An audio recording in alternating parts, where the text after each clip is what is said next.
it's Patrick Hutzel from intensivecarehotline.com with another quick tip for families in intensive care. So currently we are working with a client who has their 72-year-old mum and grandmother in intensive care after a stroke with a tracheostomy and a nasogastric tube. And she's been weaned off the ventilator. Her Glasgow Coma scale is probably around a 6 to an 8 depending on the day. So she's not awake yet, but she's certainly having some movement. She's been weaned off the ventilator despite not being mobilized, and now the hospital and the ICU is adamant to send her to an LTAC. And the client is obviously asking, what should they be doing? Should they be letting her go to an LTAC?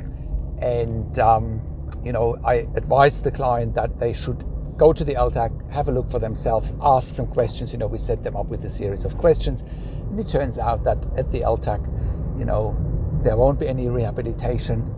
There will be a nurse to patient ratio for one nurse to 8 patients during the day and one nurse to 30 patients overnight. Now that's pretty daunting, going from ICU from 1 to 1 or 1 to 2 to an LTAC with 1 to 8 or 1 to 30 overnight. That's pretty scary. And especially if someone has a tracheostomy and a nasogastric tube. A tracheostomy in and of itself needs 24-hour one-to-one nursing care with a tracheostomy experienced nurse, which is really only an intensive care nurse or emergency nurse. So also the hospital told, or the ICU told the family that this particular LTAC would take the patient with the nasogastric tube. Most LTACs do not take patients with a nasogastric tube. They only take patients with a PEG tube. And lo and behold, when the family inquired themselves, that was inaccurate. The facility would not take their grandma with a nasogastric tube. They will only accept PEG tubes. So lo and behold, they are stuck between a rock and a hard place. But the better option is still probably to stay where they are and not go to LTAC, because we haven't really had any clients that have been happy of having their loved ones go to LTAC. It always went from bad to worse.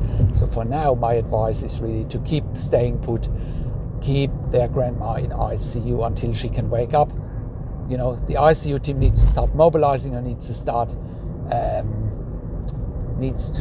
rehabilitating them, and only then can things get better. She won't get any rehabilitation or mobilization in LTAC. It's just not happening from our experience, and it's definitely not happening if one nurse is looking after 8 patients.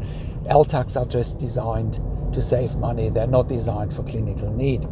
Now, an alternative is of course a service like intensive care at home, and you should be checking out intensivecareathome.com if your loved one is in a similar situation and needs to go home. You should check out intensivecareathome.com. That is my quick tip for today.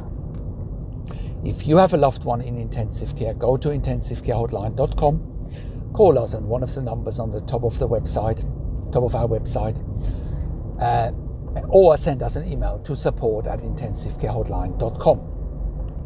Also, have a look at our membership for families in intensive care at intensivecaresupport.org.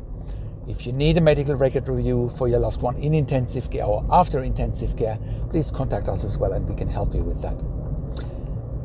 Subscribe to my YouTube channel, share the video with your friends and families, give it a like, click the notification bell, and comment below what you want to see next or what questions and insights you have from this video. Thanks for watching.